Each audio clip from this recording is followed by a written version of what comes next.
সুপ্রিয় শ্রোতারা, গল্পের আসর বাই অগ্নিলা চ্যানেলে আপনারা শুনছেন বিভূতিভূষণ বন্দ্যোপাধ্যায়ের লেখা আদর্শ হিন্দু হোটেল। আজ এর দ্বিতীয় পর্ব। তাহাদের গ্রামের মেয়ে দরিদ্রা কুসুম ভালোটা মন্দটা খাইতে পাওয়া দূরে থাকুক, অনেক সময় পেটের ভাত জুটাইতেও পারে না। তাহার জন্য রাখিয়া দেওয়া এত যত্নের মাংস শেষকালে সেই চালবাজ বাদশাই খোরশালাকে দিয়ে খাওয়াইতে হইবে। এ প্রস্তাব হাজারের মোটেই ভালো লাগিল না, কিন্তু সে ভালো মানুষ এবং কিছু ভীতু ধরনের লোক, যাহাদের হোটেল তাহারা যদি খাইতে চায় হাজারি তাহা না দিয়া পারে কি করিয়া। অজ্ঞতা হাজারিকে পদ্মঝিয়ের সামনে বড় জাম বাটিতে ডেকচির মাংসটুকু ঢালিয়া রান্নাঘরে কুলঙ্গিতে রেকাবি চাপা দিয়া রাখিয়া দিতে হইল। সামান্য একটু বেলা আছে, হাজারি সেটুকু সময়ের মধ্যেই একবার নদীর ধারে ফাঁকা জায়গায় বেড়াইতে গেল। আজ তাহার মনে আত্মপ্রত্যয় খুব বাড়িয়া গিয়াছে। দুইটি জিনিস আজ বুঝিয়াছে সে। প্রথম, ভালো রান্না সে ভুলিয়া যায় নাই, কলিকাতার বাবুরাও তাহার রান্না খাইয়া তারিফ করেন। দ্বিতীয়, পরের তাবে কাজ করিলে মানুষকে মায়া দয়া বিসর্জন দিতে হয়। আজ এমন চমৎকার রান্না মাংসটুকু সে কুসুমকে খাওয়াইতে পারিল না, খাওয়াইতে হইল তাহাদের দিয়া, যাহাদের সে দুই চক্ষু পারিয়া দেখিতে পারে না। কুসুম যেদিন কাঁথাখানি দিয়াছিল সেদিন হইতে হাজারে কেমন একটা অদ্ভুত ধরনের স্নেহ পড়িয়াছে কুসুমের ওপর। বয়সে সে তো মেয়ের সমান বটেই, কাজও করিয়াছে মেয়ের মতোই। আজ যদি হাজারের হাতে পয়সা থাকিত, তবে সে বাপের স্নেহ কি করিয়া দেখাইতে হয় দেখাইয়া দিত। অন্য কিছু দেওয়া তো দূরের কথা, নিজের হাতে অমন রান্না মাংসটুকুই সে কুসুমকে দিতে পারিল না। ছেলেবেলাকার কথা হাজারের মনে হয়, তাহার মা গঙ্গাসাগর যাইবেন বলিয়া যোগাড় যন্ত্র করিতেছেন, পাড়ার অনেক বৃদ্ধা ও প্রৌঢ়া বিধবাদের সঙ্গে। হাজারি তখন 8 বছরের ছেলে, সেও ভীষণ বায়না ধরিল গঙ্গাসাগর সে না গিয়া ছাড়িবেই না। তাহার ঝুঁকি লইতে কেহই রাজি নয়। সকলেই বলিল, তোমার ওই ছেলেকে কে দেখাশুনো করবে বাপু? অত ছোট ছেলে, আর সেখানে নানা ঝক্কি, তাহলে তোমার যাওয়া হয় না। হাজারের মা ছেলেকে ফেলিয়া গঙ্গাসাগরে যাইতে পারিলেন না বলিয়া তার যাওয়াই হইল না। জীবনে আর কখনোই তার সাগর দেখা হয়নি, কিন্তু হাজারের মনে মায়ের এই স্বার্থ ত্যাগের ঘটনাটুকু উজ্জ্বল অক্ষরে লেখা হইয়া আছে। হাজারি ভাবিল, যাগ্গে, যদি কখনো নিজের হোটেল খুলতে পারি, তবে এই রানাঘাটের বাজারে বসেই পদ্মঝিকে দেখাবো তুই কোথায় আর আমি কোথায়। হাতে পয়সা থাকলে কালই না হোটেল খুলে দিতাম। কুসুমকে রোজ রোজ ভালো জিনিস খাওয়াবো আমার নিজের হোটেল বলে। কতগুলি বিষয় সে যে খুব ভালো শিখিয়াছে, সে বেশ বুঝিতে পারে। বাজার করা হোটেলওয়ালার একটি অত্যন্ত দরকারি কাজ এবং শক্ত কাজ। ভালো বাজার করার উপরে হোটেলের সাফল্য অনেকখানি নির্ভর করে, এবং ভালো বাজার করার মানেই হইতেছে সস্তায় ভালো জিনিস কেনা। ভালো জিনিসের বদলে সস্তা জিনিস, অথচ দেখিলে তাহাকে মোটেই খেলো বলিয়া মনে হইবে না, এমন দ্রব্য খুঁজিয়া বাহির করা। যেমন বাটা মাছ যেদিন বাজারে আঁকড়া, সেদিন 6 আনা সের রেল চালানি রাস মাছের পোনা কিনিয়া তাহাকে বাটিয়া বলিয়া চালাইতে হইবে। হঠাৎ ধরা বড় কঠিন, কোনটা বাটার পোনা কোনটা রাসের পোনা। পরদিন হাজারি চূর্ণীর ঘাটে গিয়া অনেকক্ষণ বসিয়া রহিল। তাহার মন কাল হইতে ভালো নয়। পদ্মঝির নিকট ভালো ব্যবহার কখনো সে পায় নাই, পাইবার প্রত্যাশাও করে না, কিন্তু তবু কাল সামান্য একটু রাধা মাংস লইয়া পদ্মঝি যে কাণ্ডটি করিল, তাহাতে সে মনোকষ্ট পাইয়াছে খুব বেশি। পরে চাকরি করিতে গেলে এমন হয়, কুসুমকে একটুখানি মাংস না দিতে পারিয়া তাহার কষ্ট হইয়াছে বেশি। অমন ভালো রান্না সে অনেক দিন করে নাই। অত আশা জিনিসটা কুসুমকে দিতে পারিলে তাহার মনটা খুশি হইত। ভালো কাজ করিলেও চাকুরির উন্নতি তো দূরের কথা, ইহারা সুখ্যাতি পর্যন্ত করিতে জানে না, বরঞ্চ পদে পদে হেনস্থা করে। এক একবার ইচ্ছা হয় যদুবাবুর হোটেলে কাজ লইতে, কিন্তু সেখানেও যে এরকম হইবে না তাহার প্রমাণ কিছুই নাই। সেখানেও পদ্মঝি জুটিতে বিলম্ব হইবে না। কি করা যায়? বেলা পড়িয়া আসিতেছে, আর বেশিক্ষণ বসা যায় না। বহু পাপ না করিলে আর কেহ হোটেলের রাঁধুনিগিরি করিতে আসে না। এখনই গিয়া ডেকচি না চড়াইলে পদ্মঝি একঝুটি কথা শুনাইয়া দিবে। এতক্ষণ উনুনে আঁচ দেওয়া হইয়া গিয়াছে, কিন্তু ফিরিবার পথে সে কি মনে করিয়া কুসুমের বাড়ি গেল। কুসুম আসন পাতিয়া দিয়া বলিল, বাবা ঠাকুর আসুন, বড় সৌভাগ্য, অসময়ে আপনার পায়ে ধুলো পড়ল। হাজারি বলিল, দেখ কুসুম, তোর সঙ্গে একটা পরামর্শ করতে এলাম। কুসুম সাগ্রহ দৃষ্টিতে মুখের দিকে চাহিয়া বলিল, কি বাবা ঠাকুর? আমার বয়স 46 হয়েছে বটে, কিন্তু আমার তত বয়স দেখায় না। কি বলিস কুসুম? আমার এখনো বেশ খাটবার ক্ষমতা আছে। তুই কি বলিস? হাজারি কথাবার্তার গতি কোন দিকে বুঝতে না পারিয়া কুসুম কিছু বিস্ময়, কিছু কৌতুকের সুরে বলিল, তা বাবা ঠাকুর, তা তো বটেই। বয়স আপনার এমন আর কি। কেন বাবা ঠাকুর? কুসুমের মনে একটা কথা উকি মারিতে লাগিল। বাবা ঠাকুর আবার বিয়ে টিয়ে করবার কথা ভাবছেন নাকি? হাজারি বলিল, আমার বড় ইচ্ছে আছে কুসুম, একটা হোটেল করব নিজের নামে।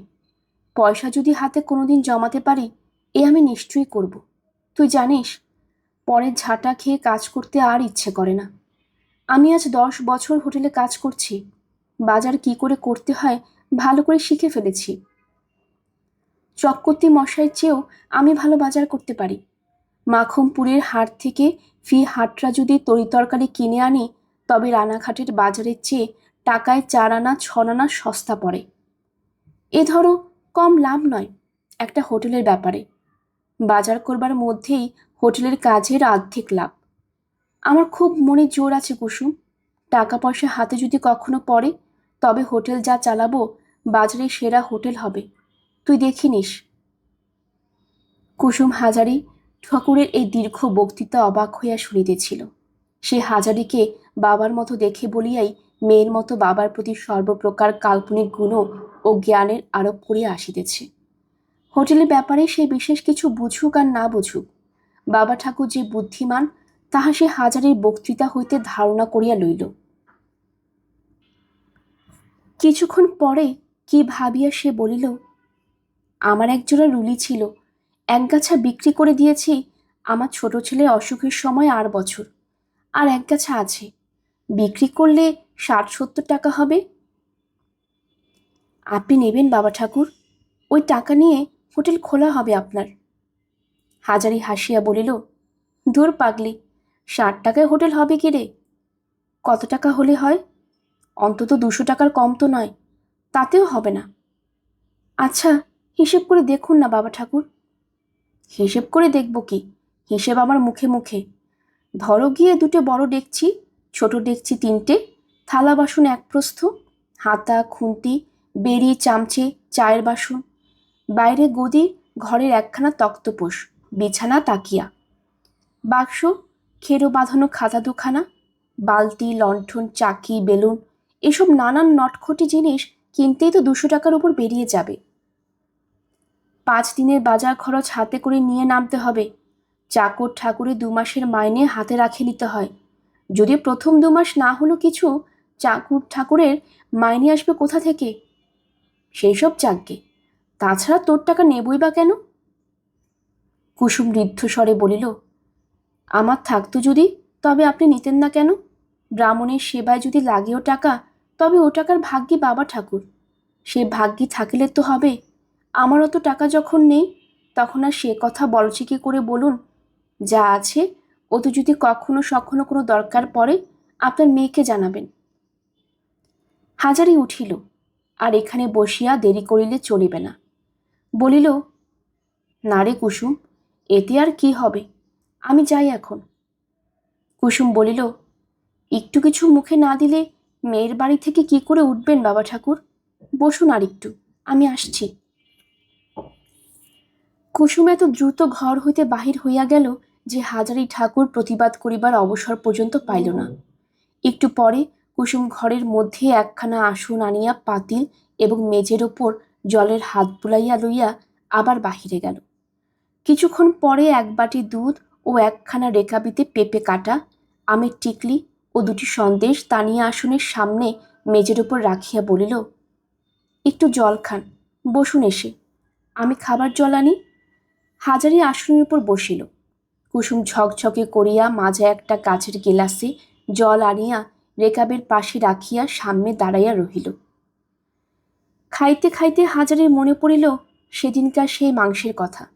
মেয়ের মতো স্নেহ যত্ন করে কুসুম, তাহার জন্য তুলিয়া রাখা মাংস কিনা খাওয়াইতে হইল চক্কতি মহাশয়ের গাঁজাখোর শালাকে দিয়া, শুধু ওই পদ্মঝিয়ের জন্য। দাসত্বের এই তো সুখ। হাজারে বলিল, তুই আমার মেয়ের মতন কুসুম মা। কুসুম হাসিয়া বলিল, মেয়ের মতন কেন বাবা ঠাকুর, মেয়েই তো। ঠিক, মেয়েই তো। মেয়ে না হলে বাপেরা তো যত্ন কে করে? যত্ন আর কি করেছি, সে ভাগ্যে ভগবানকে আমায় দিয়েছেন। একে কি যত্ন করা বলে? কাঁথাখানা পেতে শুচ্ছেন বাবা ঠাকুর? তা শুচ্ছে বই কিরে, রোজ তোর কথা মনে হয় শোবার সময়। মনে ভাবি কুসুম এখানা দিয়েছে, ছেঁড়া মাদুরে কাটি ফুটে ফুটে পিঠে দাগ হয়ে গিয়েছিল, পেতে শুয়ে বেঁচেছি। আহা, কি যে বলেন! না, সন্দেশ দুটোই খেয়ে ফেলুন, পায়ে পড়ি, ও ফেলতে পারবেন না। কুসুম, তোর জন্য না রেখেও খেতে পারি কিছু মা, ওটা তোর কাছে রেখে দিলাম। কুসুম লজ্জায় চুপ করিয়া রহিল। হাজারি আসন হইতে উঠিয়া পড়িলে বলিল, পান আনি, দাঁড়ান। তাহার পর সামনে দরজা পর্যন্ত আগাইয়া দিতে আসিয়া বলিল, আমারও রুলি গাছা রইল তোলা আপনার জন্য বাবা ঠাকুর, যখন দরকার হয় মেয়ের কাছ থেকে নেবেন কিন্তু। সেদিন হোটেলে ফিরিয়া হাজারি দেখিল প্রায় 15 সের কি আধমন ময়দা চাকর আর পদ্মঝি মিলিয়া মাখিতেছে। ব্যাপার কি, এত লুচির ময়দা কে খাইবে? পদ্মঝি কথার সঙ্গে বেশ খানিকটা ঝাঁজ মিশাইয়া বলিল, হাজারি ঠাকুর, তোমার যা জাতভার আগে সেরে নাও, তারপরে লুচিগুলো ভেজে ফেলতে হবে। আচার্য পাড়ায় মহাদেব ঘোষালের বাড়িতে খাবার যাবে, তারা অর্ডার দিয়ে গেছে 9:30টার মধ্যে চাই, বুঝলে? হাজারি ঠাকুর অবাক হইয়া বলিল, 9:30টার মধ্যে ওই আধমন ময়দা ভেজে পাঠিয়ে দেব, আবার হোটেলে রান্না রাখবো? কি যে বলো পদ্ম দিদি, তা কি করে হবে? রতন ঠাকুরকে বলো না লুচি ভেঙে দিক, আমি হোটেলের রান্না রাঁধব। পদ্মঝি চোখ রাঙাইয়া ছাড়া কথা বলে না। সে গরম হইয়া ঝঙ্কার দিয়া বলিল, তোমার ইচ্ছে বা খুশিতে এখানকার কাজ চলবে না, কর্তামশাইয়ের হুকুম। আমায় যা বলে গেছেন তোমায় বললাম। তিনি বড় বাজারে বেরিয়ে গেলেন, আসতে রাত হবে, এখন তোমার মর্জি, করো আর না করো। অর্থাৎ না করিয়া উপায় নাই। কিন্তু ইহাদের এই অবিচারে হাজারির চোখে প্রায় জল আসিল। নিছক অবিচার ছাড়া ইহা অন্য কিছু নহে। রতন ঠাকুরকে দিয়া ইহারা সাধারণ রান্না অনায়াসে করাইতে পারিত, কিন্তু পদ্মঝি তাহা হইলে খুশি হইবে না। সে যে কি বিষ চোখে পড়িয়াছে পদ্মঝিয়ের, উহাকে জব্দ করিবার কোনো ফাঁকি পদ্ম ছাড়ে না। ভীষণ আগুনের তাতের মধ্যে বসিয়া রতন ঠাকুরের সঙ্গে দৈনিক রান্না কার্যেতেই প্রায় 9টা বাজিয়া গেল। পদ্মঝি তাহার পর ভীষণ তাগাদা লাগাইল লুচি ভাজাতে হাত দিবার জন্য। পদ্ম নিজে খাটিতে রাজি নয়, সে গেলেও খরিদ্দারদের খাওয়ায় তদারক করিতে। আজ আবার হাটবার, বহু ব্যাপারী খরিদ্দার। রতন ঠাকুর তাহাদের পরিবেশন করিতে লাগিল। হাজারি এক ছিলিম তামাক খাইয়া লইয়াই আবার আগুনের তাতে বসিয়া গেল লুচি ভাজিতে।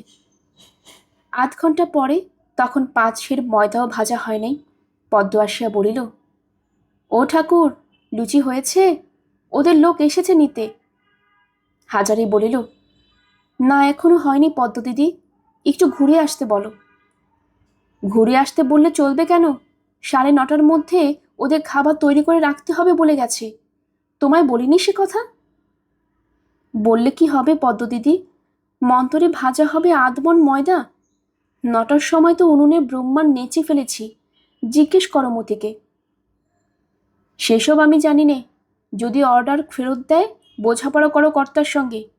তোমার মাইনে থেকে আধমন ময়দা আর 1.5 সের ঘিয়ের দাম 1 মাসে তো উঠবে না, 3 মাসে ওঠাতে হবে। হাজারি দেখিল কথা কাটাকাটি করিয়া লাভ নাই, সে নীরবে লুচি ভাজিয়া যাইতে লাগিল।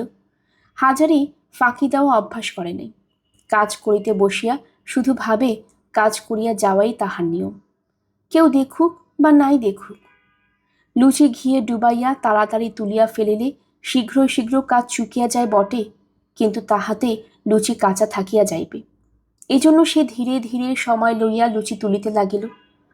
পদ্মছি একবার বলিল, অত দেরি করে খোলা নামাচ্ছ কেন ঠাকুর? হাত চালাও না, অত লুচি ডুবিয়ে রাখলে কড়া হয়ে যাবে। হাজারি ভাবিল, একবার সে বলে যে রান্নার কাজ পদ্মঝিয়ের কাছে তাহাকে শিখিতে হইবে না, লুচি ডুবাইলে কড়া কি নরম হয় সে ভালোই জানে। কিন্তু তখনই সে বুঝিল পদ্মঝি কেন এই কথা বলিতেছে। 10 সের ঘি হইতে জলদি বাদে যাহা বাকি থাকিবে পদ্মঝিয়ের লাভ, সে বাড়ি লইয়া যাইবে লুকাইয়া। কর্তামশাই পদ্মঝিয়ের বেলায় অন্ধ, দেখিও দেখেন না। হাজারি ভাবিল, এইসব জুয়াচুরির জন্য হোটেলের দুর্নাম হয়। খদ্দেরে পয়সা দেবে, তারা কাঁচা লুচি খাবে কেন? 10 সের ঘিয়ের দাম তো তাদের কাছ থেকে আদায় হয়েছে, তবে তা থেকে বাঁচানোই বা কেন? তাদের জিনিসটা যাতে ভালো হয় তাই তো দেখতে হবে। পদ্মঝি বাড়ি নিয়ে যাবে বলে তারা 10 সের ঘিয়ের ব্যবস্থা করেনি। পরক্ষণে তাহার নিজের স্বপ্নে সে ভোর হইয়া গেল। এই রেল বাজারেই সে হোটেল খুলিবে, তাহার নিজের হোটেল। ফাঁকে কাহাকে বলে তাহার মধ্যে থাকিবে না। খদ্দের যে জিনিসের অর্ডার দেবে তাহার মধ্যে চুরি সে করিবে না। খদ্দের সন্তুষ্ট করিয়া ব্যবসা, নিজের হাতে রাঁধিবে, খাওয়াইয়া সকলকে সন্তুষ্ট রাখিবে। চুরি জুয়াচুরির মধ্যে সে নাই। লুচি ভাজা ঘিয়ের বুদবুদের মধ্যে হাজারি ঠাকুর যেন সেই ভবিষ্যৎ হোটেলের ছবি দেখিতে পাইতেছে, প্রত্যেক ঘিয়ের বুদবুদটাতে। পদ্মঝি সেখানে নাই, বেচুচক্কুতির গাঁজাখোর ও মাতাল শালাও নাই। বাহিরে গদির ঘরে দিব্য ফর্সা বিছানা পাতা, খদ্দের যতক্ষণ ইচ্ছা বিশ্রাম করুক, তামাক খাইতে ইচ্ছা করে খাক। বাড়তি পয়সা আর একটু দিতে হইবে না। 2টি করিয়া মাছ, সপ্তাহে 3 দিন মাংস বাঁধা খদ্দেরদের। এসব না করিয়া শুধু স্টেশনের প্ল্যাটফর্মে হিন্দু হোটেল হিন্দু হোটেল বলিয়া মতি চকরের মতো চেঁচাইয়া গলা ফাটালে কি খদ্দের ভিড়িবে? পদ্মঝি আসিয়া বলিল, ও ঠাকুর, তোমার হলো? হাত চালিয়ে নিতে পারছ না? বাবুদের নখ যে বসে আছে। বলিয়াই ময়দার বারকোষের দিকে চাহিয়া দেখিল। বেলা লুচি যতগুলি ছিল হাজারি প্রায় সব খোলায় চাপাইয়া দিয়াছি। খান 15-20 বেশি বারকোষে নাই। মতি চাকর পদ্মঝিকে আসিতে দেখিয়া তাড়াতাড়ি হাত চালাইতে লাগিল। পদ্মঝি বলিল, তোমার হাত চলছে না না? এখনো 10 সের ময়দার তাল ডাঙায়, ওই রকম করে লুচি বেললে কখন কি হবে? হাজারি বলিল, পদ্ম দিদি, রাত 11টা বাজবে ওই লুচি বেলতে আর এক হাতে ভাজতে, তুমি বেলবার লোক দাও। পদ্মঝি মুখ নাড়িয়া বলিল, আমি ভাড়া করে আনি বেলবার লোক তোমার জন্য, ও আমার বাবুরে, ভাজতে হয় ভাজো, না হয় না ভাজোগে, ফেরত গেলে তখন কর্তামশাই তোমার সঙ্গে বোঝাপড়া করবেন। এখন পদ্মঝি চলিয়া গেল। মতি চাকর বলিল, ঠাকুর, তুমি লুচি ভেজে উঠতে পারবে কি করে? লুচি পোড়াবে না, এত ময়দার তাল আমি বেলবো কখন বলো? হঠাৎ হাজারির মনে হইল একজন মানুষ এখনই তাহাকে সাহায্য করতে বসিয়া যাইত, কুসুম। কিন্তু সে গৃহস্থের মেয়ে, গৃহস্থের ঘরের বউ, তাহাকে তো এখানে আনা যায় না। যদিও ইহা ঠিক, খবর পাঠাইয়া তাহার বিপদ জানাইলে কুসুম এখনই ছুটিয়া আসিত। তারপর 1 ঘন্টা হাজারি অন্য কিছু ভাবে নাই, কিছু দেখে নাই। দেখিয়াছে শুধু লুচির কড়া, ফুটন্ত ঘি, ময়দার তাল আর বাখারির সরু আগায় ভাজিয়া তোলা রাঙা রাঙা লুচির গোছা। তাহা হইতে গরম ঘি ঝরিয়া পড়িতেছে। ভীষণ আগুনের তাত, মাজা পিঠ বিষম টনটন করিতেছে। ঘাম ঝরিয়া কাপড় ও গামছা ভিজিয়া গিয়াছে। এক ছিলিম তামাক খাইবারও অবকাশ নাই। শুধু কাঁচা লুচি কড়ায় ফেলা এবং ভাজিয়া তুলিয়া ঘি ঝরাইয়া পাশে ধামাতে রাখা। রাত 10টা। মুর্শিদাবাদের গাড়ি আসিবার সময় হইল। মতি চাকর বলিল, আমি একবার স্টেশনে যাই ঠাকুরমশাই, ট্রেনের টাইম হয়েছে। খদ্দের না আনলে কাল কর্তামশাইয়ের কাছে মার খেতে হবে, একটা বিড়ে খেয়ে যাই। ঠিক কথা, সে খানিকক্ষণ প্ল্যাটফর্মে পায়চারি করিতে করিতে হেই হোটেল, হিন্দু হোটেল বলিয়া চেঁচাইবে। মুর্শিদাবাদের ট্রেন আসিতে আর মিনিট 15 বাকি। হাজারি বলিল, একা আমি বেলবো আর ভাজবো, তুই কি খেপলি মতি? দেখলি তো এদের কাণ্ড। রতন ঠাকুর সরে পড়েছে, পদ্মদিদিও বোধহয় সরে পড়েছে, আমি একা কি করি? মতি বলিল, তোমাকে পদ্মদিদি দু চোখে দেখতে পারে না। কারো কাছে বলো না ঠাকুর, এসব তারিকার সাজি। তোমাকে জব্দ করবার মতলবে এই কাজ করেছে। আমি যাই, নইলে আমার চাকরি থাকবে না। মতি চলিয়া গেল। অন্তত 5 সের ময়দার তাল তখনও বাকি। লিচি পাকানো সেও প্রায় 1.5 সের। হাজারি গুনিয়া দেখিল 16 ঘন্টা লিচি। অসম্ভব। একজন মানুষের দ্বারা কি করিয়া রাত 12টার কম বেলা এবং ভাজা 2 কাল হইতে পারে? মতি চলিয়া যাইবার সময় যে বিড়িটা দিয়া গিয়াছিল সেটি তখনও ফুরায় নাই। এমন সময় পদ্ম উকি মারিয়া বলিল, কেবল বিড়ি খাওয়া আর কেবল বিড়ি খাওয়া। ওদিকে বাবুর বাড়ি থেকে নোক 2 বার ফিরে গেল। তখন তো বলেছি হাজারি ঠাকুরকে দিয়ে কাজ হবে না। বলি, বিড়িটা ফেলে কাজে হাত দাও না, রাত কি আর আছে? হাজারি ঠাকুর সত্যই কিছু অপ্রতিভ হইয়া বিড়ি ফেলিয়া দিল। পদ্মছিয়ের সামনে সে কথা বলিতে পারিল না যে লুচি বেলিবার লোক নয়। আবার সে লুচি ভাজিতে আরম্ভ করিয়া দিল একাই। রাত 11টার বেশি দেরি নাই। হাজারির এখন মনে হইল যে সে আর বসিতে পারিতেছে না। কেবলই এই সময়টা মনে আসিতেছিল 2টি মুখ। একটি মুখ তাহার নিজের মেয়ে টেপির, বছর 12 বয়স, বাড়িতে আছে, প্রায় 5-6 মাস তার সঙ্গে দেখা হয় নাই। আর একটি মুখ কুসুমের। ওবেলা কুসুমের সে যত্ন করিয়া বসাইয়া জল খাওয়ানো, তার সে হাসি মুখ। টেপির মুখ আর কুসুমের মুখ এক হইয়া গিয়াছে। লুচি ও ঘিয়ের বুদবুদে সে তখনও যেন একখানা মুখই দেখিতে পাইতেছে। টেপি ও কুসুম দুয়ে মিলিয়া এক। ওরা আজ যদি দুজনেই এখানে থাকিত, ওদিকে কুসুম বসিয়া হাসি মুখে লুচি বেরিতেছে, এদিকে টেপি। ঠাকুর! স্বয়ং কর্তামশাই বেচু চক্কতি, পেছনে পদ্মছি বলিল, ও গাঁজাখোর ঠাকুরকে দিয়ে হবে না। আপনাকে তখনই বলিনি বাবু, ও গাঁজা খেয়ে বুধ হয়ে আছে, দেখছো না? কাজ এগোবে কোত্থেকে? হাজারি ততস্থ হইয়া আরো তাড়াতাড়ি লুচি খোলা হইতে তুলিতে লাগিল। বাবুদের লোক আসিয়া বসিয়াছিল। পদ্ম ঝিজে লুচি ভাজা হইয়াছিল, তাহাদের ওজন করিয়া দিল কর্তাবাবুর সামনে। 5 সের ময়দার লুচি বাকি থাকিলেও তাহার লইল না। এত রাত্রে লইয়া গিয়া কোনো কাজ হইবে না। বেচু চক্কতি হাজারিকে বলিলেন, এই ঘি আর ময়দার দাম তোমার মাইনে থেকে কাটা যাবে। গাঁজাখোর মানুষকে দিয়ে কি কাজ হয়? হাজারি বলিল, আপনার হোটেলে সব উল্টো বন্দোবস্ত বাবু। কেউ তো বেলে দিতে আসেনি, এক মতি চাকর ছাড়া। সেও গাড়ির টাইমে স্টেশনে খদ্দের আনতে গেল। আমি কি করব বাবু? বেচু চক্কতি বলিলেন, সেসব শুনছি নে ঠাকুর, ওর দাম তুমি দেবে। খদ্দের অর্ডার ফেরত দিলে সে মাল আমি নিজের ঘর থেকে লোকসান দিতে পারিনি। আর মাখা নিচে কাটা ময়দা। হাজারি ভাবিল, বেশ, তাহাকে যদি এদের দাম দিতে হয়, লুচি ভাজিয়া সে নিজে লইবে। রাত 11:30 পর্যন্ত খাটিয়া ও মতি চাকরকে কিছু অংশ দিবার জন্য লোভ দেখাইয়া তাহাকে দিয়া লুচি বেলাইয়া সব ময়দা ভাজিয়া তুলিল। মতি তাহার অংশ লইয়া চলিয়া গেল। এখনো 3-4 বুড়ি লুচি মজুদ। পদ্মছি উকি মারিয়া বলিল, লুচি ভাজছ এখনো বসে? আমাকে খান কতক দাও দেখি। বলিয়া নিজেই একখানা গামছা পাতিয়া নিজের হাতে খান 25-30 গরম লুচি তুলিয়া লইল। হাজারি মুখ ফুটিয়া বারণ করিতে পারিল না, সাহসে কুলাইল না। অনেক রাত্রে সুপ্ত স্মিথা কুসুম চোখ মুছিতে মুছিতে বাহিরের দরজা খুলিয়া সম্মুখে মস্ত এক পোটলা হাতে ঝুলানো অবস্থায় হাজারি ঠাকুরকে দেখিয়া বিস্ময়ের সুরে বলিল, কি বাবা ঠাকুর, কি মনে করে এত রাত্রে? হাজারি বলিল, এতে লুচি আছে মা কুসুম। হোটেলে লুচি ভাজতে দিয়েছিল খদ্দেরে, বেলে দেবার লোক নেই। শেষকালে খদ্দের 5 সের ময়দার লুচি নিলে না। কর্তাবাবু বলেন আমায় তার দাম দিতে হবে।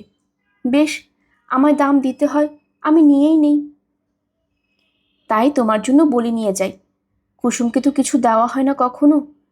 রাত বড্ড হয়ে গিয়েছে, ঘুমিয়েছিলে বুঝি? ধর তো মা, বোচকাটা রাখো, গিয়ে যাও। কুসুম বোচকাটা হাজারির হাত হইতে নামাইয়া লইল। সে একটু অবাক হইয়া গিয়াছে। বাবা ঠাকুর পাগল, নতুবা এত রাত্রে তাহার এক ঘুম হইয়া গিয়াছে, এখন আসিয়াছে লুচির বোচকা লইয়া। হাজারি বলিল, আমি যাই মা, লুচি গরম আর টাটকা, এই ভেজে তুলেছি। তুমি খান কত খেয়ে ফেলো গিয়ে এখনই, কাল সকালে বাসি হয়ে যাবে। আর ছেলেপিলেদের দাও গিয়ে, কত আর রাত হয়েছে, 12:30টার বেশি নয়। হোটেলে ফিরিয়া হাজারি ঠাকুর একটি দুঃসাহসের কাজ করিল। মতি চাকর পূর্ব হইতে ঘুমাইয়া পড়িয়াছিল, তাহাকে তুলিয়া বলিল, মতি, আমি রাত 3টে গাড়িতে বাড়ি যাচ্ছি। এত লুচি কি হবে, বাড়িতে দিয়ে আসি। তুমি থাকো, আমি কাল সকাল 10টার গাড়িতে এসে রান্না করব। কর্তামশাইকে বলো। মতি অবাক হইয়া বলিল, এত রাত্রে লুচি নিয়ে বাড়ি রওনা হবে? এত লুচি কি হবে, এখানে থাকলে কাল সকালে 12 ভূতে খাবে তো। আমার জিনিস নিজের বাড়ি দিয়ে আসি। আমার বাড়িতে ছেলে মেয়ে আছে, তারা খেতে পায় না, তাদের দিয়ে আসি, 6টা পয়সা তো খরচ। হাজারি আর ঘুমাইল না। টেপির জন্য তার মন কেমন করিয়া উঠিয়াছে। কুসুম যেমন, টেপিও তেমন। আরও 2টি ছেলে আছে ছোট ছোট, তাদের মুখ বঞ্চিত করিয়া এত লুচি এখানে রাখিয়া পদ্মঝিয়ার কর্তামশায়ের বাড়িতে খাওয়াইয়া কোনো লাভ নাই। রাত 3:30টার সময় গাংনাপুর স্টেশনে নামিয়া হাজারি নিজের গ্রামের পথ ধরিল এবং 3.5 কোষ পথ হাঁটিয়া ভোর হইবার সঙ্গে সঙ্গে গ্রামে পৌঁছিল। এরোশালা এক সময় বর্ধিষ্ণু গ্রাম ছিল, এখন পূর্বে শ্রী নাই। গ্রামের জমিদার করবাবুরা এখান হইতে উঠিয়া কলিকাতা চলিয়া যাওয়াতে গ্রামের মাইনর স্কুলটির অবস্থা খারাপ হইয়া পড়িয়াছে। বড় দিঘিটা মজিয়া গিয়াছে। ভদ্রলোকের মধ্যে অনেকে এখান হইতে বাস উঠাইয়া কেহ রানাঘাট, কেহ কলিকাতা চলিয়া গিয়াছে। নিতান্ত নিরুপায় যারা, তারাই গ্রামে পড়িয়া আছে। হাজারির বাড়িতে 2খানা খড়ের ঘর, ছোট উঠান, একদিকে কাঁঠাল গাছ, অন্যদিকে একটা সজনে গাছ এবং একটা পেয়ারা গাছ। এই পেয়ারা গাছটা হাজারির মা নিজের হাতে পুঁতিয়াছিলেন। বেশ বড় বড় পেয়ারা হয়। কাশির পেয়ারার বীজের চারা। হাজারির ডাকাডাকিতে হাজারির স্ত্রী উঠিয়া দৌড় খুলিয়া এই অবস্থায় স্বামীকে দেখিয়া বলিল, এসো এসো, শেষ রাতে গাড়িতে এলে কেন গো?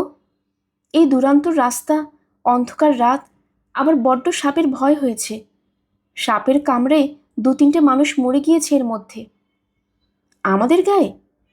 আমাদের গায়ে নয়, নতুন কাওয়াপাড়ায় একটা মরেছে, আর বামনপাড়ায় শুনছি একটা অত বড় বোচকাতে কি গো।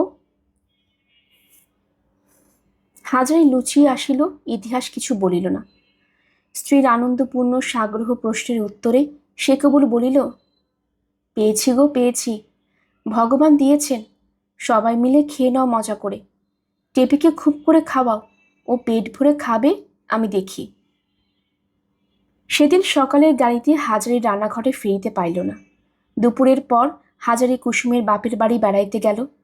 এই গ্রামেই গোয়ালপাড়ায় কুসুমের জ্যাঠামশাই হরিঘোষের অবস্থা একসময় যথেষ্ট ভালো ছিল। এখনো বাড়িতে গোহাল, পোড়া গরুর মধ্যে 8-10টি অবশিষ্ট আছে। 2টি ছোট ছোট ধানের গোলাও বজায় আছে। হাজারিকে হরিঘোষ খুব খাতির করিয়া খেজুর পাতার চটে বসিতে দিল। বলিল, কবে আলিন বাবা ঠাকুর? সব ভালো? তোমরা সব ভালো আছো? আপনার শ্রীচরণের আশীর্বাদে একরকম চলে যাচ্ছে। রানাঘাটির কাজ করছেন তো? হ্যাঁ, সেখান থেকেই তো এলাম। আমাদের কুসুমের সঙ্গে দেখা টাকা হয়? হাজারি পাড়া গায়ের লোক, এখানকার লোকের ধার চেনে। কুসুমের সঙ্গে সর্বদা দেখাশোনা বা তাদের মধ্যে পরস্পরের প্রতি টানের কোনো পরিচয় সে এখানে দিতে চায় না। ইহারা হয়তো সহজভাবে সেটা গ্রহণ করিতে পারিবে না। গ্রামে কথাটা রাষ্ট্র হইয়া গেলে লোকে নানারূপ কদর্থ টানিয়া বাহির করিবার চেষ্টা করিবে তাহা হইতে। সুতরাং সে বলিল, হ্যাঁ, দু একবার হয়েছিল, ভালো আছে। এবার যদি দেখা হয় একবার আসতে বলবেন এদিকে। তার গায়ে আসবার দিকে তত টান নেই। শহরে দুধ বেচে চালানো যে কি মিষ্টি লেগেছে। হাজারি কথার গতি অন্যদিকে ঘুরাইবার উদ্দেশ্যে বলিল, এবার আবাদপত্র কিরকম হলো বলো। ধানের আবাদ করেছি 12 বিঘে, আর বাকি সব তরকারি। কুমড়ো 2 বিঘে, আলু পেঁয়াজ। তা এবার আকাশের অবস্থা ভালো না বাবা ঠাকুর, খেতে মাটি ফেটে যাচ্ছে। তরকারির কথায় হাজারি নিজের গোপনীয় উচ্চাসার কথা মনে পড়িল। তরকারি তাহার গ্রাম হইতে কিনিলে রানাঘাট বাজারের চেয়ে অনেক সুবিধা পাওয়া যায়। এখন হইতে সে আনাজপত্র লইয়া যাইবে। হবি ঘোষকে বলিল, আচ্ছা, তোমাদের আলু কমন হতে পারে? বাবা ঠাকুর, তার কি কোনো ঠিক আছে? তবে 30-40 মণ খুব হবে। তুমি সমস্ত আলু আমায় দিতে পারবে? নগদ দাম দেব। হরি ঘোষ কৌতূহলের সহিত জিজ্ঞাসা করিল, বাবা ঠাকুর, আজকাল কাঁচামালে ব্যবসা করছেন নাকি? ব্যবসা এখনো করিনি, তবে করব ভাবছি। সে তোমায় বলবো একদিন। গোয়ালপাড়া হইতে আসিবার পথে একটা খুব বড় বাঁশবনের মাঝখান দিয়া পথ। এখানে লোকজন নাই। এরোশোলা গ্রামেই লোকজনের বসত নাই। আগে ছিল, ম্যালেরিয়ায় মরিয়া হাজিয়া লোকশূন্য হইয়া পড়িয়াছে। শুধুই বড় বড় আম কাঁঠালের বাগান ও বাঁশবনের জঙ্গল। এই বাঁশবনের মধ্যে পুরনো দিনে পালিত পাড়া ছিল। হাজারি বাল্যকালেও দেখিয়াছে। পালিতেরা বেশ বর্ধিষ্ণু ছিল গ্রামের মধ্যে। পূজা পার্বণ, দোল দুর্গোৎসব পর্যন্ত হইয়াছে বাজেন পালিতের বাড়ি। এখন জঙ্গলের মধ্যে পালিতদের ভিটাটা পড়িয়া আছে এ পর্যন্ত। দিন মানেই বোধ হয় বাঘ লুকাইয়া থাকে। বাঁশ ছাড়ে কটকট করিয়া শুকনো বাঁশের শব্দ হইতেছে। ঘন ছায়া, শুকনো বাঁশপাতার ও শোলার শব্দ, ফিঙ্গে শালিক পাখির কলরব। হাজারির মনে হইল আজ যেন তার হোটেলের দাসত্ব জীবন গতে মুক্তির দিন। সেই ভীষণ গরম উনুনের সামনে বসিয়া আজ আর তাকে ডেকচিতে ভাত ডাল রান্না করিতে হইবে না। পদ্মছিঁড়ের কড়া তাগাদা ও মুরব্বিয়ানা সহ্য করিতে হইবে না। বাঁশবনের ছায়ায় পূর্ণ শান্তিতে সে যদি ঘণ্টার পর ঘণ্টা ধরিয়া ঘুমায়, তাহা হইলেও কেহ কিছু বলিতে পারিবে না। এই মুক্তি সে ভালোভাবেই আবাদ করিতে চায় বলিয়াই তো হোটেল খুলিবার কথা এত ভাবে। সে যথেষ্ট অভিজ্ঞতা সঞ্চয় করিয়াছে। এবার কিছু টাকা হইলেই সে রানাঘাটের বাজারে হোটেল খুলিয়া দিতে পারে। হাজারি সত্যই চিন্তা করিতে আরম্ভ করিল, টাকা কোথায় ধার পাওয়া যাইতে পারে। এক গ্রামের গোসাইরা বড়লোক, কিন্তু তাহারা প্রায় সবাই থাকে কলিকাতায়। এখানে বৃদ্ধ কেশব গোসাই থাকেন বটে, কিন্তু লোকটা ভয়ানক কৃপণ। তিনি কি হাজারির মতো সামান্য লোককে বিনা বন্ধকে বিনা জামিনে টাকা ধার দিবেন? হাজারির জামিন হইবেই বা কে? তাহার অবস্থা অত্যন্তই খারাপ। দুখানা মাত্র চালা ঘর, রান্নাঘরখানা গত বর্ষায় পড়িয়া গিয়াছে। পয়সা অভাবে সরানো হয় নাই। উঠানের আমতলায় রান্না হয়। বৃষ্টির দিন এখন ক্রমশ চলিয়া গেল, এখন তত অসুবিধা হয় না। বেলা প্রায় পড়িয়া আসিয়াছে। হাজারি বাড়ি ফিরিয়া দেখিল তাহার ছোট মেয়ে টেপি ঘরের দাওয়ায় বসিয়া উল বুনিতেছে। টেপি বাবাকে দেখিয়া বলিল, তোমার জন্য আসন বুনছি বাবা, কাল তুমি যদি থাকো কালকের মধ্যে হয়ে যাবে, তোমার সঙ্গে দিয়ে দেব। হাজারি মনে মনে হাসিল। বেচু চক্রবর্তীর হোটেলে সে রঙিন পশমের আসন পাতিয়া খাইতে বসিয়াছে। ছবিটা বেশ বটে। পদ্মছি কি মন্তব্য করিবে তাহা হইলে? মেয়েকে বলিল, দেখি কেমন আসন। বাহ, বেশ হচ্ছে তো। কোথায় শিখলি তুই বুনতে? টেপি বলিল, মুখুজ্জে বাড়ির নীলাদি আর অতসীদির কাছে। আমি রোজ যাই দুপুরে, ওরা আমায় গান শেখায়, বোনা শেখায়। ওরা এখনো আছে? হরিচরণবাবু চলে যাননি এখনো? ওরা নাকি এই মাসটা থাকবে। থাকলে তো আমারই ভালো, আমি কাজটা শিখে নিতে পারি। কি চমৎকার গান গাইতে পারি অতসীদি, আজ শুনবে বাবা? তুই শিখলি কিছু গান? টেপি লাজুক স্বরে বলিল, দু একটা, সে কিছু নয়। তুমি অতসীদির গান যদি শোনো তবে বলবে যে কলের গানের রেকর্ড শুনছি। ওদের বাড়ি খুব বড় কলের গানও আছে, রোজ সন্ধ্যের পর বাজায়। কত রকমের গান আছে, যাবে শুনতে সন্ধ্যার পর? অতসীদি নিজে কল বাজায়, আমিও যাব তোমার সঙ্গে। অতসীদিকে বলবো বাবা এসেছে, ভালো ভালো বেছে গান দেবে।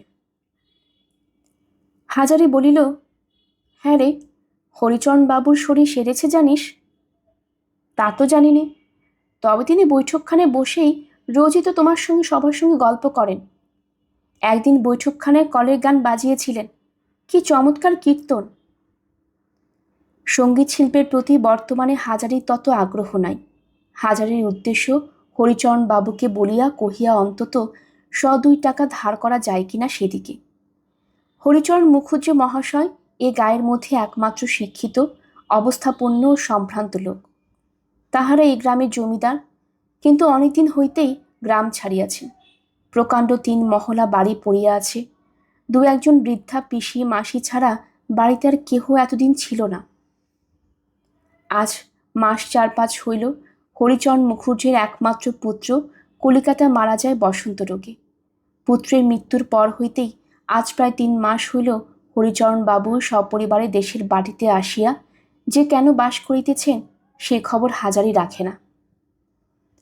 তবে ইহা জানে যে হরিচরণ বাবু গ্রামের উত্তর মাঠে একটি দিঘি খনন করিবার জন্য জেলা বোর্ডের হাতে অনেকগুলি টাকা দান করিয়াছেন এবং পুত্রের নামে একটি ডিসপেন্সারি করিয়া দিবেন গ্রামে। হরিচরণ বাবু কারো বাড়ি যান না, নিজের বৈঠকখানায় বসিয়া আছেন সব সময়। তার 2 মেয়ে ও স্ত্রী এখানে, তাছাড়া চাকর বাকর ও 2 দরওয়ান আছেন বাড়িতে। সন্ধ্যার পর সাহসে ভর করিয়া হাজারি হরিচরণ বাবুর পৈতৃক আমলের বৈঠকখানার উঠানে গিয়া দাঁড়াইল। বৈঠকখানা বাড়ির সামনে বড় বড় থামওয়ালা সাদা মার্বেল পাথর বাঁধানো বারান্দা, বারান্দার সামনে একটা মাঝারি গোছের কামরা, পাশে একটা ছোট কামরা। পূর্বে নবীনবাবু বলিয়া ইহাদের এক শরিক বড় বৈঠকখানার পাশে পৃথকভাবে নিজের জন্য আরেকটি বৈঠকখানা তৈরি করিয়াছিলেন। তিনি আজ 25 বৎসর হইল নিঃসন্তান অবস্থায় মারা যাওয়াতে উক্ত বৈঠকখানা ঘর বর্তমানে বিচালি রাখিবার জন্য ব্যবহৃত হয়। হাজারি টেপিকে সঙ্গে করিয়া লইয়া গিয়াছিল। টেপি বলিল, বাবা তুমি বসো, আমি অতসীদিকে বলি গে তুমি এসেছ কলের গান শুনতে, এক্ষুনি দেবে গান। বৈঠকখানার সামনে হাজারিকে দাঁড় করাইয়া রাখিয়া টেপি পাশে ছোট্ট দরজা দিয়া বাড়ির মধ্যে সরিয়া পড়িল। ঘরের মধ্যে তেলের চৌপা লণ্ঠন জ্বলিতেছে। ইহা সাবেকি কালের বন্দোবস্ত, এখনো ঠিক বজায় আছে। হাজারি বারান্দায় দাঁড়াইয়া ইতস্তত করিতেছে ঘরে ঢুকিবে কিনা। এমন সময় ঘরের ভেতর হইতে স্বয়ং হরিচরণ বাবু বারান্দায় বাহির হইয়া সামনেই হাজারিকে দেখিয়া বলিলেন, কে? হাজারি বিনীতভাবে হাত জোর করিয়া মাথা নিচু করিয়া প্রণাম করিয়া বলিল, বাবু আমি হাজারি। ও হাজারি, কি মনে করে? এসো এসো, বাইরে দাঁড়িয়ে কেন, ঘরের মধ্যে এসো। মাস তুই তোমায় দেখিনি, তোমার মেয়ে মাঝে মাঝে আসে বটে, আমার বড় মেয়ে অতসীর সঙ্গে তার বেশ ভাব। হরিচরণ বাবুর বয়স 55-56 হইবে, গৌরবর্ণ, লম্বা আড়ার চেহারা, বড় বড় চোখ, গলার স্বর গম্ভীর। তিনি খুব শৌখিন লোক ছিলেন। এখনও এই বয়সেও এবং ছেলে মারা যাওয়া সত্ত্বেও বেশ শৌখিনতা ও সুরুচির পরিচয় আছে তার আটপৌরে পোশাকেও। হাজারি আসলে আসিয়াছে টাকা ধার করিবার কথা বলিতে, কিন্তু বৈঠকখানা ঘরে ঢুকিয়া প্রকাণ্ড বড় সেকেলে প্রমাণ সাইজের আয়নাখানা নিজের আপাদ মস্তক দেখিয়াই তাহার সাহসটুকু সব উবিয়া গেল। হরিচরণ বাবুর নির্দেশ মতো সে একখানা চেয়ারে বসিল। হরিচরণ বাবু বলিলেন, চা খাবে হাজারি? হাজারি আমতা আমতা করিয়া বলিল, আজ্ঞে চা আমি থাকগে, সে কেন আবার কষ্ট? হরিচরণবাবু বলিলেন, বিলক্ষণ, কষ্ট কিসের? আমি তো চা খাবই এখন, দাঁড়াও আনতে বলি। এই সময় টেপি বৈঠকখানার যে দোর অন্তপুরের দিকে সেখানে আসিয়া দাঁড়াইল। হরিচরণ বাবুকে বৈঠকখানার মধ্যে দেখিয়াও সে বেশ সহজভাবেই বলিল, বাবা দাঁড়াও, অতসী দিয়ে কলের গান বাজাচ্ছে, আমি বলেছি আমার বাবা তোমাদের কলের গান শুনতে এসেছে। হরিচরণ বাবু বলিয়া উঠিলেন, কলের গান শুনতে এসেছ হাজারি? তা আমাকে বলতে হয় এতক্ষণ? শুনতে আসবে এ কথা আর কি? তোমরা 2-5 জন আস ধাও, বড় আনন্দের কথা। গ্রাম তো লোকশূন্য হয়ে পড়েছে। ওরে খুকি, তোর বাবার জন্য আর আমার জন্য 2 পেয়ালা চা আনতে বলে দে তোর অতসীদিকে। হাজারি মনে মনে টেপির উপর চটিয়া গেল। হতভাগা মেয়েটা সব দিল মাটি করিয়া। কে তাহাকে বলিয়াছিল কলের গান শুনিতে সে যাইতেছে মুখুজ্জে বাড়িতে? অতপর টাকার কথা উত্থাপন করা কি ভালো দেখায়? না, যত ছেলে মানুষ নিয়া হইয়াছে কারবার। হরিচরণ বাবুর মেয়ে অতসী এই সময় 2 পেয়ালা চা হাতে ধরে ঢুকিল। প্রথমে হাজারির সামনের টেবিলে একটি পেয়ালা নামাইয়া অন্য পেয়ালাটি হরিচরণ বাবুর হাতে দিল। অতসীর বয়স 18-19, বেশ থপথপে ফর্সা, সুন্দর মুখশ্রী, ডাগর ডাগর চোখ। এক কথায় অতসীর সুন্দরী মেয়ে, পরিষ্কার পরিচ্ছন্ন, অথচ সহজ অনাড়ম্বর সাজগোজ। হাতে কয়েক গাছি সরু সোনার চুড়ি এবং কানে ইয়ারিং ছাড়া অলঙ্কারের কোনো বাহুল্য নাই। হরিচরণ বাবু বলিলেন, তোমার হাজারি কাকা, প্রণাম করো অতসী। অতসী আগাইয়া আসিয়া হাজারির সামনে নিচু হইয়া প্রণাম করিয়া পায়ের ধুলা লইল। হাজারি সংকুচিত হইয়া বলিল, থাক থাক, এসো মা, রাজরানী হও মা, এসো, কল্যাণ হোক। অতসীকে হরিচরণ বাবু বললেন, তোমার হাজারি কাকা গান শুনবেন, গ্রামোফোনটা নিয়ে এসো। অতসীর সঙ্গে টেপি খুব ভাব করিয়াছে। টেপির বাবাকে অতসী প্রথম দেখিল বন্ধুর পিতা কিরকম দেখিতে। কৌতূহলের সহিত সে চাহিয়া দেখিতেছিল বাবার কথায় বাড়ির মধ্যে চলিয়া গেল এবং কিছুক্ষণ পরে চাকরের হাতে দিয়া গ্রামোফোন রেকর্ডের বাহার করিয়া বাহিরে পাঠাইয়া দিল। হরিচরণ বাবু চাকরকে বলিলেন, বাজাবে কে? তো দিদিমণি আসছে না? দিদিমণি যে বললেন আপনি বাজাবেন। আমি ভালো চোখে দেখতে পাবো না, তাকেই পাঠিয়ে দিকে যা। একটু পরে অতসী, টেপি এবং পাড়ার আরও 2-3টে মেয়ে ঘরে ঢুকিল। কলের গান বাজনা শুরু হইল এবং চলিল ঘণ্টা 2। আরও একবার চা দিয়া গেল চাকরে, কিন্তু পরিবেশন করিল অতসী। সব মিটিয়া চুকিয়া যাইতে রাত্রি প্রায় 9:30 বাজিয়া গেল। হাজারে ছটফট করিতেছিল, গান শুনিতে সে এখানে আসে নাই। গান বন্ধ হইলে অতসী, টেপি ও মেয়ের দল যখন বাড়ির মধ্যে চলিয়া গেল, তখন হাজারের সাহসে ভর করিয়া বলিল, আপনার কাছে একটা আর্জি ছিল বাবু। হরিচরণ বাবু বলিলেন, কি বলো? আমার কিছু টাকা দরকার। যদি আমায় কিছু ধার দিতেন তাহলে আমার একটা মস্ত বড় আশার কাজ মিটত।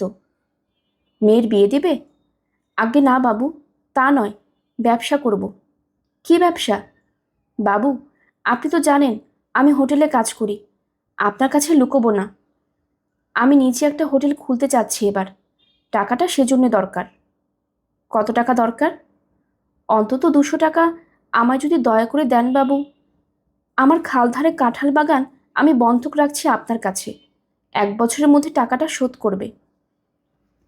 হরিচরণ বাবু ভাবিয়া বললেন, বাগান বন্ধক রেখে টাকা আমি দিতাম না।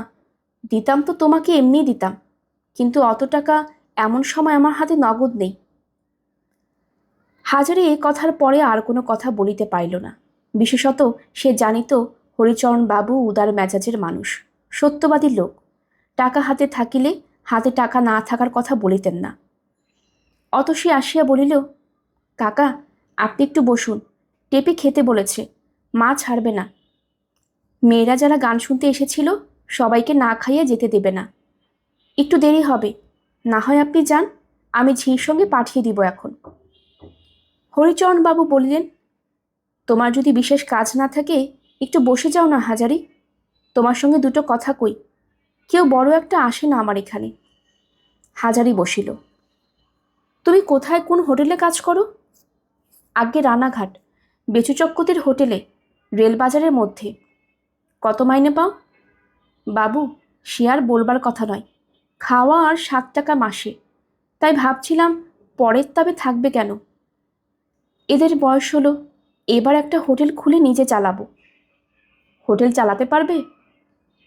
তা বাবু, আপনার আশীর্বাদে একরকম সবই জানি ওই লাইনের। বাজার আর রান্না হোটেলের দুটো মস্ত কাজ। এই যে শিখেছে, সে হোটেল খুলে লাভ করতে পারে। আমি অনেক দিন থেকে চেষ্টা করে ও দুটো কাজ শিখে নিয়েছি। খদ্দের কী চায় তাও জানি। চাকরি করি রাঁধুনির বটে বাবু, কিন্তু আপনার বাপ মায়ের আশীর্বাদে, আপনার আশীর্বাদে চোখ কান খুলে কাজ করি। বেশ ভালো। উৎসাহ পাইয়া হাজারি তাহার বহুদিনের আশা ও স্বাদ একটি আদর্শ হিন্দু হোটেল প্রতিষ্ঠার সম্বন্ধে অনেক কথা বলিল। চূর্ণী নদীর ধারে বসিয়া অবসর মুহূর্তে তাহার সেই স্বপ্ন দেখার কথাও গোপন করিল না। তাহার রান্না খাইয়া কলিকাতার বাবুরা কিরকম সুখ্যাতি করিয়াছে, যদু বাণিজ্যের হোটেলে তাহাকে ভাঙাইয়া লইবার চেষ্টা কিছুই বাদ দিল না। হরিচরণ বাবু দেউলিলেন, দেখো হাজারি, তোমার কথা শুনে তোমার ওপর আমার হিংসে হয়। তোমার বয়স হলে কি হবে? তোমার জীবনে মস্ত বড় আশা রয়েছে, একটা কিছু গড়ে তুলব। এই আশায় মানুষকে বাঁচিয়ে রাখে। আমার ছেলেটা মারা যাওয়ার পর আমার জীবনে যেন সব কিছু ফুরিয়ে গেছে মনে হয়। আর যেন কিছু করবার নেই। করে কি হবে? কার জন্য করব? এইসব কথা মনে ওঠে। তাছাড়া জীবনে কখনোই কিছু দরকার হয়নি। বাবার সম্পত্তি ছিল যথেষ্ট। নতুন কিছু গড়ে তুলব এই ইচ্ছে কোনোদিন জাগেনি। তোমার বয়স হলে কি হবে? ওই একটা আশাই তোমাকে যুবক করে রেখে দেবে যে। আমার মাথায় এত পাকা চুল ছিল না। খোকা মারা যাওয়ার পরে জীবনের উদ্যম আশা ভরসা যেমন চলে গেল, অমনি মাথার চুল পেকে উঠল। তবে এখন ইচ্ছে আছে খোকার নামে একটা স্কুল করে দেব। আবার ভাবি, স্কুলে পড়বেই বা কে? আমাদের এই অঞ্চলে তো লোকের বাস নেই। তার চেয়ে না হয় একটা ডাক্তারখানা করে দিই। উত্তম জীবনের সবটুকু, যার জীবনে আশা নেই, যা কিছু করার ছিল সব হয়ে গেছে, তার জীবন বড় কষ্টকর।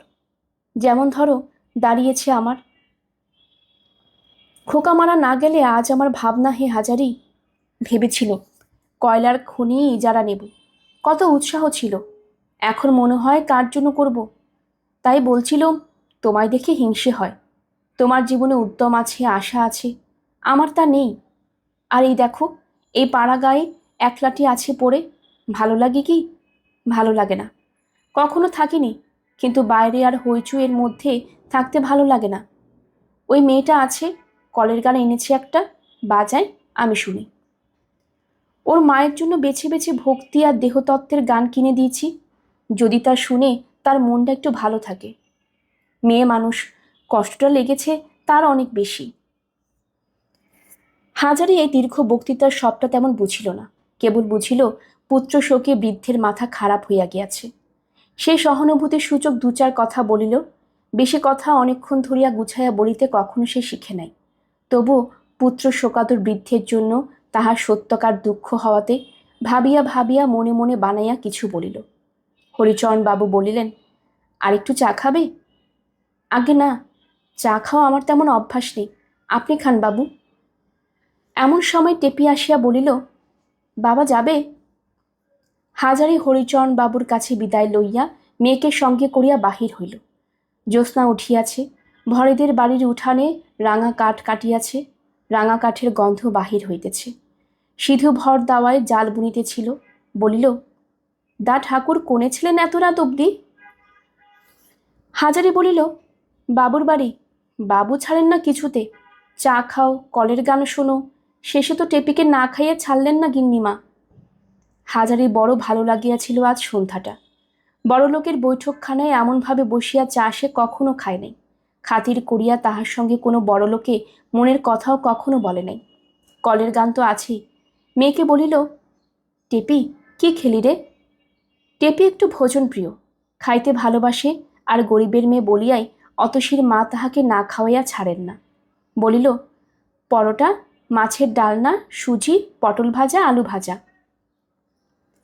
হাজারের স্ত্রী অনেকক্ষণ রান্না সারিয়া বসিয়া আছে। বলিল, এত রাত্রির পর্যন্ত ছিলে কোথায় সব? পাড়া বেড়ানো শেষ হয় না যে তোমাদের? বসে বসে কেবল ঘুম আসছে। টেপি বলিল, আমি খেয়ে এসেছি মা। অতসী দিদির মা ছাড়লেন না কিছুতে। আমি কিছু খাবো না। হ্যাঁ রে, তুই খেয়ে এলি? ও বেলায় সেই বাচি লুচি তোর জন্য রয়েছে যে, লুচি খাবি না? অনেকদিন ইহাদের সংসারে এমন সচ্ছলতা হয় নাই যে লুচি ফেলিয়া ছড়াইয়া ছেলে মেয়েরা খাইতে পায়, বলিয়াও সুখ। টেপি বলিল, তুমি খাও মা, আমি খুব খেয়ে এসেছি। সেখানেও তো পরোটা, সুজি, মাছের ডালনা এইসব খাইয়েছে। আজ দিনটা বেশ কাটলো না মা? ভালো খাওয়া সকাল থেকে শুরু হয়েছে আর রাত পর্যন্ত চলেছে। আহারাদি শেষ করিয়া হাজারি বাহিরে বসিয়া তামাক খাইতে লাগিল। হরিচরণ বাবুর কথায় তাহার অনেকখানি উৎসাহ আজ বাড়িয়া গিয়াছে। লুচি, টেপি কত লুচি খাইতে পারে, সে তাহার ব্যবস্থা করিবে। তাহার এইসব লোভাতুর ছেলে মেয়ের মুখে ভালো খাবার দাবার সে দিতে পারে না, কিন্তু যাতে পারে সে চেষ্টা করিবার জন্যই তো সুযোগ খুঁজিয়া বেড়াইতেছে। হরিচরণ বাবুর টাকা আছে বটে, কিন্তু তাহার মতো লোভাতুর ছেলে মেয়ে নাই তাহার ঘরে। কাহাদের মুখে সুখাদ্য তুলিয়া দিবার আশা তিনি খাটিবেন? আজ হরিচরণ বাবুর নিকট হইতে সে টাকা ধার পাই নাই বটে, কিন্তু এমন একটা জিনিস পাইয়া আসিয়াছে যাহার মূল্য টাকা কড়ির চেয়ে বেশি। তাহার সংসারে ছেলে মেয়ে আছে, টেপি আছে, তাহাদের মুখের দিকে চাহিয়া তাহার হাতে পায়ে বল আসিবে, মনে জোর পাইবে। হরিচরণ বাবুর জীবন শেষ হইয়া গিয়াছে। তাহার বয়স 46 হইলে কি হয়? টেপি যে ছেলে মানুষ, তাহার নিজের সুখ কিসের? টেপিকে একখানা ভালো শাড়ি কিনিয়া দিলে ওর মুখে যে হাসি ফুটিবে, সে হাসি তাহাকে অনেক দূর লইয়া যাইবে কর্মের পথে। আহা, যদি এমন কখনো হয়, যদি টেপিকে একটা কলের গান কিনিয়া দেওয়া যায়। গান এত ভালোবাসে যখন, হয়তো স্বপ্ন, কিন্তু ভাবিয়াও তো আনন্দ। দেখা যাক না কি হয়। বাঁশঝাড়ি শনশন শব্দ হইতেছে। রাত অনেক হইয়াছে, গ্রাম নীরব হইয়া গিয়াছে। এতক্ষণে হাজারে স্ত্রীকে বলিল, ওগো, আমার গামছাখানা বড্ড ময়লা হয়েছে, একটু সোডা দিয়ে ভিজিয়ে দাও তো। কাল খুব সকালে কেচে দিও, আমি কাল সকালেই উঠেই রানাঘাট যাব। সকালে কেন, এক্ষুনি কেচে দিই। ভিজে গামছা নিয়ে যাবে কি করে? এখন কেচে হাওয়ায় মেলে দিলে রাত্রির মধ্যে শুকিয়ে যাবে। সকালে উঠিয়া হাজারি ঠাকুর রানাঘাটও চলিয়া আসলো। হোটেল ঢুকিবার আগে তাহার ভয় করিতে লাগিল, কর্তাবাবু এবং পদ্মঝি তাহাকে কি জানি কি বলে। একদিন কামাই করিবার জন্য কৈফত দিতে দিতে তাহার প্রাণ যাইবে। হইলেও তাই। ঢুকিবার পথে বসিয়া স্বয়ং বেচুচক্রবর্তী মশাই খোদ কর্তা হাজারিকে দেখিয়া হাতের হুকা নামাইয়া কড়া সুরে বলিলেন, কাল কোথায় ছিলে ঠাকুর? হাজারি মিথ্যা কথা বলিল না। বাড়িতে কাহারও শ্বশুর ইত্যাদি নানা ধরনের বন্যানো মানানো কথা সে কখনো বলে না। বলিল, আজ্ঞে, অনেকদিন পরে বাড়ি গেলাম কর্তামশাই, ছেলে মেয়ে রয়েছে, তাই একটা দিন। না বলে কই এভাবে হোটেল থেকে পালিয়ে যাবার মানে কি? কার কাছে ছুটি নিয়ে গিয়েছিলে? এ কথার জবাব সে দিতে পারিল না। লুচি দিতে গিয়াছিল বাড়িতে, তাহা বলিতেও বাধে। সে চুপ করিয়া রহিল। তোমার হাড়ে হাড়ে বদমাইশি ঠাকুর। পদ্মঝি ঠিক কথা বলে, দেখতে ভালো মানুষ হলে কি হবে? তুমি এত বড় একটা হোটেলের রান্নাবান্না ফেলে রেখে একেবারে নিরুদ্দেশ হয়ে গেলে কাউকে কিছু না বলে। বলি, একেবারে নাকের জলে চোখের জলে সবাই মিলে গাঁজাখোর, নেমখারাম কোথাকার। চালাকির আর জায়গা পাওনি। বেচুচক্রবর্তীর গলার জোর আওয়াজ পাইয়া পদ্মঝি ব্যাপার কি দেখিতে আসিল এবং দৌড়ে উকি মারিয়া হাজারিকে দেখাইয়া বলিয়া উঠিল, এই যে, কি মনে করে আবার যে উদয় হলে? কাল আমি বলি আর দরকার নেই, ও আপদ বিদায় করে দেন কর্তা। গাঁজা খেয়ে কোথায় নেশায় বুধ হয়ে পড়েছিল, চেহারা দেখছেন না? হাজারি একটু শঙ্কিত হইয়া উঠিয়া দেওয়ালে টাঙানো গজাল আটা ছোট্ট আয়নাখানা নিজের মুখখানা দেখিবার চেষ্টা করিল। কি দেখিল পদ্মঝি তাহার চেহারাতে? গাঁজা তো দূরের কথা, একটা বিড়ি পর্যন্ত সকাল হইতে সে খায় নাই। যাও, কাল একটা ঠিকই ঠাকুর আনা হয়েছিল, তার মজুরি 1 টাকা, আর জলখাবারে 4 আনা তোমার এ মাসের মাইনে থেকে কাটা যাবে। ফের যদি এমন হয় সেই দিনই বিদায় করে দিব, মনে থাকে যেন। বেচুচক্রবর্তী রায় দিলেন। হাজারি অপ্রতিভ মুখে রান্নাঘরের মধ্যে গিয়া ঢুকিল। সেখানেও নিস্তার নাই। কর্তার হাত হইতে নিষ্কৃতি পাইলেও পদ্মঝির হাতে অত সহজে পরিত্রাণ পাওয়া দুষ্কর। পদ্মঝি হাজারি পেছন পেছন রান্নাঘরে ঢুকিয়া বলিল, করবে না তো তোমার কাজ ওরা? কেন করবে? একা হাড়ি ঠেলো আজকে, যেমন বদমাইশ তার তেমনই। একা বড় ডেকছি নামো, ফেন গেল, ভাত বারো খদ্দেরদের। কাল সব কাজ মুখ বুঝে ও ঠাকুর করেছে একা। নবাবপুত্তর গাঁজা খেয়ে কোথায় পড়ে আছেন, আর ওর জন্য খেটে মরবে সবাই। উড়ুন চুড়ে মরি পোড়া বামুন কোথাকার। পদ্মঝি রাগের মাথায় ভুলিয়া গিয়াছিল, এই মাত্র বেচু চক্রবর্তী বলিয়াছেন যে কাল হাজারির বদলে ঠিকা ঠাকুর রাখা হইয়াছিল, যাহার মজুরি হাজারির মাহিনা হইতে কাটা যাইবে। হাজারি অবাক হইয়া বলিল, একা কিরকম? এই তো ঠিকে ঠাকুর রাখা হয়েছে বললেন কর্তাবাবু। পদ্মঝি সামলাইয়া লইবার চেষ্টায় বলিল, হয়েছিল তো, হয়নি তো কি? কর্তামশাই কি কথা মিথ্যে বলেন তোমার কাছে? যদি নাইবা পাওয়া যেত ঠাকুর, তবে ঠাকুরকে একা খাটতে হতো না। তোমার সঙ্গে কথা কাটাকাটি করবার সময় নেই আমার। মুর্শিদাবাদ আসবার সময় হলো, এক্ষুনি স্টেশনে খদ্দের সব আসবে। ডাল সাঁতলে ফেলো তাড়াতাড়ি, চচ্চড়িটা চড়িয়ে দাও। মুর্শিদাবাদের ট্রেন সশব্দে আসিয়া প্ল্যাটফর্মে দাঁড়াইল। এবার কিছু খরিদ্দারে ভিড় হইবে। হাজারে ছোট ডেকচিটার মধ্যে হাত ডুবাইয়া ভালো স্বাদ লইতেছে। এমন সময় বাহিরে গদির ঘরে বেচু চক্রবর্তীর চড়া গলার আওয়াজ এবং তর্ক বিতর্কের শব্দ শুনিয়া সে রান্নাঘরের দোরের কাছে আসিয়া বাহিনীর ঘরের দিকে চাহিল।